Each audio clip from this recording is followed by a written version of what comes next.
welcome to the Government Operations and Regulations Council Committee. Today is Tuesday, March 21st, 2023, and I do detect a quorum, excuse me. Hopefully that won't be happening much tonight. That's been going on for half the week. So I do detect a quorum with council members Cash, Nash, Swope, Withers, and Young in attendance. So we have 6 in attendance in total. We have 2 items on the agenda today. The first one, so 2 resolutions on the agenda. What's this second piece of paper? Okay, that's it. Item number 1 is RS 2023-2067. It approves the First Amendment to an agreement between the Metropolitan Government and Azteca Systems LLC to provide the enterprise license agreement for CityWorks software. So moved. Second. All right. Can someone from the administration tell us what this is? All right, Director Durbin. I didn't know if you wanted to speak to it directly or... Yeah. I'm happy to, Okay. unless you want to. I brought my protege with me. So Azteca Software is the company that makes CityWorks, and CityWorks is the software that's used for permits, licensing, land, and asset management. So all permits, licensing, land, applications within Davidson County run through their systems. And this resolution allows us to up the dollar value of the contract since they've gone up in price in the last year until we were going to hit that cap. And so that's what this resolution does for us. Okay, great. And it's an important software that the public uses, and it's super helpful. Super helpful. That's a big word. It's very helpful to the community. Any other discussion? All right, all in favor say aye. Aye. Any opposed? Any abstentions? All right, passes 6 in favor, 0 against. Item number 2 is RS 2023-2068.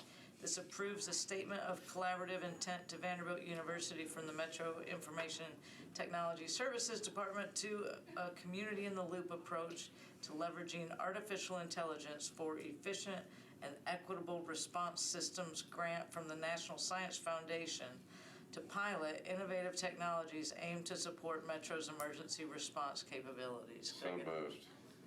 Second. All right. Director Durbin, you want to tell us about this one as well? So this is really freaking cool. So we've done Is that the clinical a term? lot of work with Vanderbilt over the years and kind of research activities. And so this is a request to be able to receive grant money should we get it.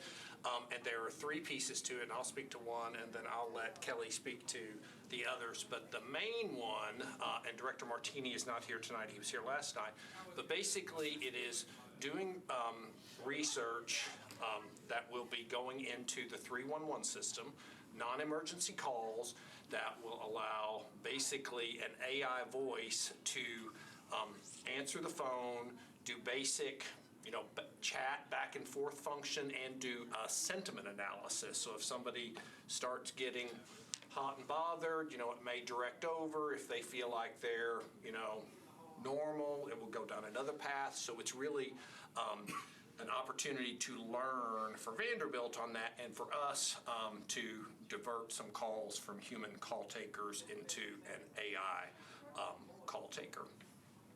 And then there are other 2 pieces of it as well that I'll let the fire speak to. Yeah, one is that we're looking to automate the recording of en route and on-scene times for all NFD equipment, so our crews don't have to think about finding and punching the right button on a screen here. They can focus on the task at hand. It'll let them concentrate on what needs to come up, and we will get better, more consistent results, giving us better data with which to make planning things about where to put equipment in new stations. And the other is bringing in a drone program for giving our crews better information on the scene for hazmat, for search and rescue, for safety overwatch on large fires. This is it's something that a number of departments have done. We've been looking at it for some time, and this grant would allow us to purchase equipment toward that end as well. Great. Cool technology, fun stuff. I can share the 20-page document, single-spaced, which is I can't get past like the first paragraph. I'll leave that to you. Crazy. Councilmember Swope. Thank you. So, Director Durbin, what you're saying, I'm going to address yours first, and then I'm going to come to your third one next. But what you're saying is this voice recognition software is using behavioral health analysis to determine whether or not this is an emergency or not. Is that basically the bottom line? These are calls to the non-emergency number. The sentiment analysis is used to determine whether someone's getting frustrated Yeah, I love that terminology, or by the way. not frustrated. Which terminology is that? Sentiment analysis. But follow me on this. Some crazy elderly person calls up talking about a cat in a tree, which is not an emergency. But in this two-way response between an AI voice and that person gets agitated. Does the AI voice look at it as an agitation and elevate that, quote, non-emergency to an emergency status, even though it's just a cat in a tree, based on this person's reaction? So at the early stages, it's really to determine whether it can fulfill a limited number of things itself and create hub tickets, or it's going to divert over to a real non-emergency call taker. Okay. So there are all kinds of guardrails around this. I was going to say the safeguard sounds to be that the AI just says, please hold for a human being. That's correct. I'm sure they'll have some polite way of saying that, but Yes. okay. And it's not meant to do everything. And so these research projects and these scopes are very limited in what they entail. And this is not kind of taking over all hub activities. It is a very limited scope of activities. Understood. If I can speak to just that real quick, two benefits. One, cuts down on the number of non-emergency calls that the actual call takers have to take, and can speed up people that are calling in non-emergency stuff so they don't have to wait in line for a human if they can go through this AI chatbot to record an abandoned car or something like that is Yeah, not. listen, I'm all for the chatbot thing, right? Okay. Actually, I am. I'm not against this. I'm wondering about this whole sentiment analysis part of this, because that enters a behavioral health issue that, I don't know, gets kind of scary really fast.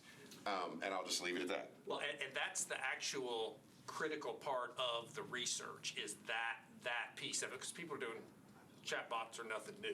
I mean, Yeah. AI chatbots are nothing new. So it's really, that is the locus of the research, is that sentiment analysis piece.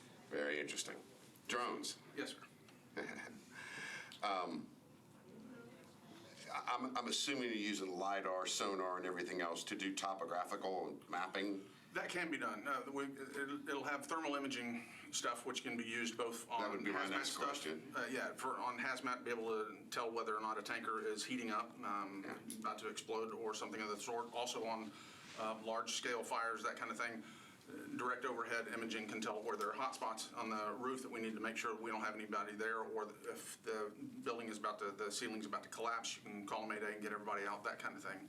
So yes, it's we're not looking at quite so much the mapping, although, I mean, heck, even for the arson detectors, they might use it for 3D mapping after the fact when they're putting together their court cases and stuff. But a lot of it is just the straight-on visual or thermal imaging, looking for people who are looking on hazmat scenes. Cool. Anything Thank else? you. Sure. And we have all that LiDAR data in the GIS stuff. We Yeah, buy that. well, it would all tie together Yeah. in a perfect world, so. All right. Councilmember Withers? Thank you, Chair. And I apologize if I missed this, but for the sentiment Analysis. analysis technology, are the voice prompts and things like that in English, or are they in other languages? You have reached the limit of time. I know that's something. I that- wasn't This even going to chatbot broach has reached that its one. limit. But that was one question, and then if so, is there? I was just interested to learn how that would work with folks that have from different language. Even just dialects in English. But different language backgrounds that have different intonations and things like that. And I'm just wondering how. I'm how that guessing works and how we I'm might- guessing that there would probably be an option to say, If you don't speak English, push 0, and it will route you to a live 311 operator, which is what someone's calling already.